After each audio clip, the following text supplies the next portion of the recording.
I didn't need much more reason to be convinced about wanting Metaphor ReFantazio when it releases later this week, but if you did, then maybe the fact that it's the highest reviewed game this year might be enough to sway you. But let's take a look at some of those reviews and see what they have to say.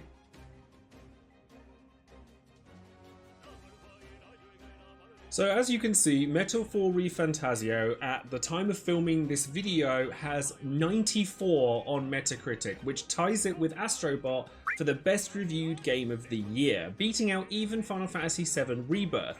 And that's a pretty damn high claim if you ask me. And having played the demo and loving it, I can't wait to see what some of these guys have to say.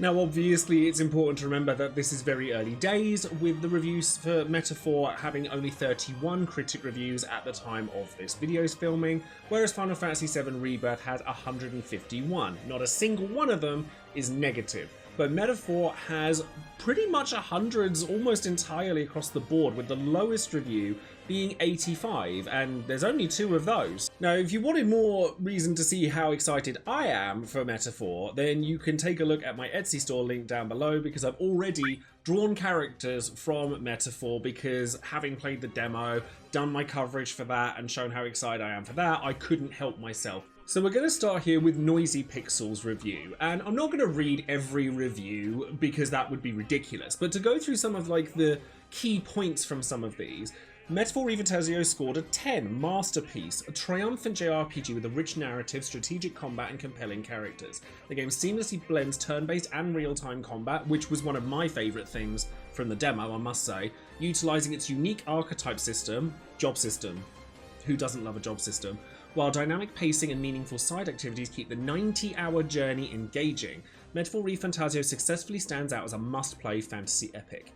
The good being innovative combat, engaging storyline, rich character development, beautiful world building, and tactical archetype system, where the bad is some recycled content, optional dungeon designs repeat in theme and layout. That's not a problem for me. Not really. There are so many games where you see similar layouts multiple times, and if it's in the optional dungeon designs, I've got no issues there. So this is all extremely exciting stuff, and it's nice to know, almost to feel like a sense of validation that the things that I really loved about the demo come through in the full game here with professional reviewers or, media reviewers like these. And to see that the storyline stays gripping for the entire way through, I'm excited to see that. So now we're moving on into Eurogamer's review here. Battles themselves are a sublime example of turn-based combat. As with Atlus's Persona and Shin Megami Tensei games, characters can exploit elemental weaknesses of enemies to gain advantage in a swift and extravagant display. But here they're boosted by archetypes, the personification of their inner heroism. In practice, archetypes are a class or job system, allowing characters to switch between wizards, healers, warriors, and the like, as well as more unique types. Any character can take any archetype, though some are more suited than others, and through deepening relationships, archetypes can evolve into new forms. Over time, characters can be tweaked further by inheriting the skills of one archetype into another, leading to a vast amount of customization. Brilliant. I love Final Fantasy V. Everyone knows how much I love Final Fantasy V. This gives me that vibe that I've been looking for so long in a classic turn-based system, as well as incorporating the real-time action, just blending it all seamlessly into like a truly well-built quality of life improvement over the classic JRPG formula. A further wrinkle is synthesis skills written here, where characters combine their archetype powers into fierce new abilities. Think Chrono Trigger's combined techniques. Typically, opposing types can combine for a magical strike, for instance, or multiple mage types can increase the potency of spells. It pays to experiment and diversify the party, while bosses and special hunts provide enough challenge to test your knowledge of combat's multiple layers. This is music to my ears. This is so exciting to me because I want my games to be games. I want them to be challenging. Yes, the story, the setting, the world building is all well and good, but from my perspective, when I come to a game, my thought process is, what's stopping me watching this on YouTube? What's stopping me from just pretending this is a movie? What makes this game a good game? And to hear words like this, that there's player agency and the ability to customize the game to your own needs, whilst also providing a strong challenge, beautiful. Now we move over to Gamespot, who writes, somehow Metaphor ReFantazio is even greater than the sum of its parts, yet each piece of the game is masterfully crafted. I found the whole experience transcendent and was impressed by how it felt both novel yet familiar, elevated but modern, yet so reminiscent of the fantasy RPGs I sunk countless hours into on my little grey PlayStation. This is speaking my language, but most importantly it made me remember that we are lost without hope. It sounds silly and cliche, I know, sometimes it can be. It also certainly doesn't put out the fires all over the world, but it reminded me that giving into despair and fear serves no one, myself included. I'm keen to see where the story's going with such hyperbolic terms used like transcendent and, you know, despair, and like how much this game seems to affect some of these reviewers on a personal level. That's really exciting because I haven't had a story hit me in that way for a very long time. And again, 10 out of 10. Turn-based combat is strategic and streamlined. Day-to-day gameplay is fantastically paced and fulfilling. Art and music powerfully convey themes and are masterfully done. Characters and world are immersive, charming, and feel fully realised. Adventure, idealism, compassion, and a sense of journey coat every moment. And the only criticism here is some scenes would benefit from voice dialogue. With the amount that's in this game, if it's 90 hours long, I'm okay with not every aspect being voiced. Like, that's totally fine. And apparently so is GameSpot, because it's still got a 10 out of 10 here. It's just exciting to see a game come out of nowhere to snatch the crown for potential Game of the Year. I did also want to touch on one of the reviews that wasn't quite so perfect and glowing. And so we've come over to Tiara Gamer, which is a Spanish outlet here. Game mechanics 80%, history 95%, music 83%, graphics 82%.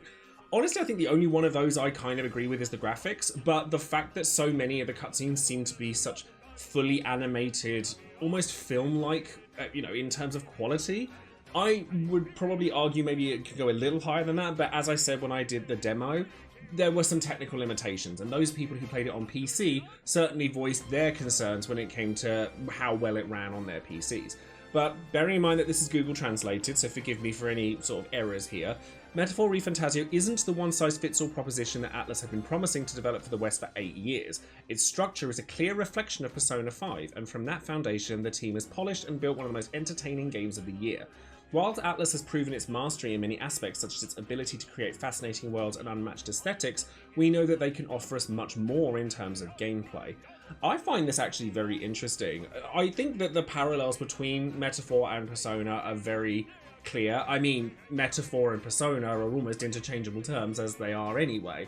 But the fact that it's gone above and beyond even the limitations that Persona presents, and as someone, as I've said previously, who isn't as into Persona as I am SMT, but is extremely excited about Metaphor, this game is making me want to go back and re-explore Persona and maybe have my mind changed about the way that I feel about those games. So I can completely respect what's being said in this review, but I find the things that they seem to find limiting to be even more exciting. For what it's worth, that sentiment has expanded to other games as well.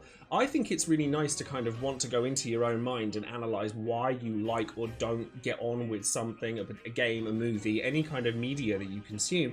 And because of that, I have now wanted to go back and re-explore Persona 3 Reload, Persona 5, Final Fantasy VII Rebirth even. Like, I can't wait to kind of re-dive back into some of these games because I feel like my experience so far with Metaphor is changing my mindset about the way I enjoy games, and that in and of itself is a hallmark of a masterpiece as far as I'm concerned. I'm going to close out here because I actually had to make an effort to find comments that were negative about Metaphor ReFantazio, but the Sixth Axis here has got some minor annoyances with the game, so I thought I would read those out as well.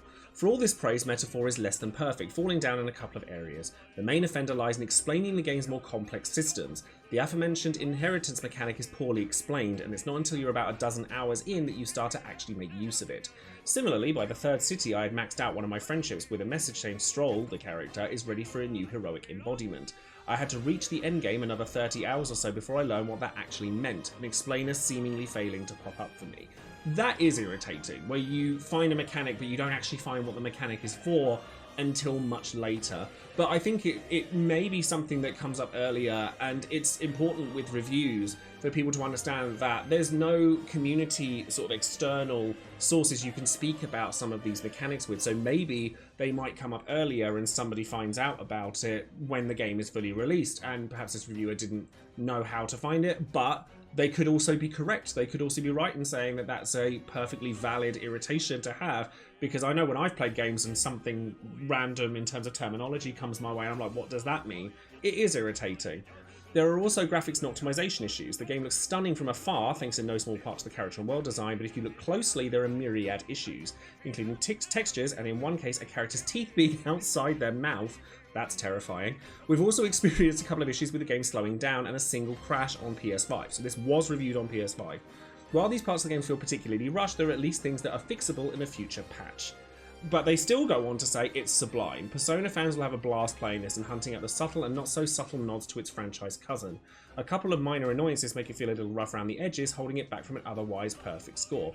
So they just say a graphics and optimization patch wouldn't go amiss, and a few quality of life issues are drastically needed, but everything else about it is brilliant. So even games that have these glowing reviews, no game is perfect, but the fact that it's scored so well despite some of these sort of minor issues that people have go to show just how strong its strengths are likened to be. So yeah, that's all I have to say about Metaphor ReFantazio's review scores. The proof is in the pudding. It's clearly going to be a big hit. Are you excited for Metaphor ReFantazio? Were you not like me and then you became excited for it as time progressed? Sound off in the comments below and let me know what your thoughts are. And if you're not sure what to comment, just type the word algorithm, because it does help me out as a content creator to get engagement through comments a great deal. And if you've enjoyed what you've seen here today, perhaps consider leaving a like or subscribing to the channel. We're about to hit 22,000 subscribers, which is incredible, so thank you very much to everybody who has been a part of this channel. And I will be streaming all of Metaphor ReFantazio over on Twitch, so consider coming and following me over on there. I'll be starting on the day it comes out to get my foot in the door, then taking a break for the weekend so you guys can get ahead of me, and then I'll be picking it up on the following week, and we'll just be playing it all day, all night, because I want to be making videos on this game fully when I've experienced it to the max I can. And if you'd like to support the channel further, you could consider having a look at my Patreon link in the description box below, where lots of lovely people have supported this channel and keep me making videos like this one and all of the ones that I make about all sorts of different RPGs, and there's loads of benefits on there. Or you could take a look at my Etsy store down in the description box below as well, where, as I said earlier, I make art prints for various different video game characters that me and my community enjoy together. And that's going to be it from me, so thank you very much for tuning in, and I'll see you next time. Take care.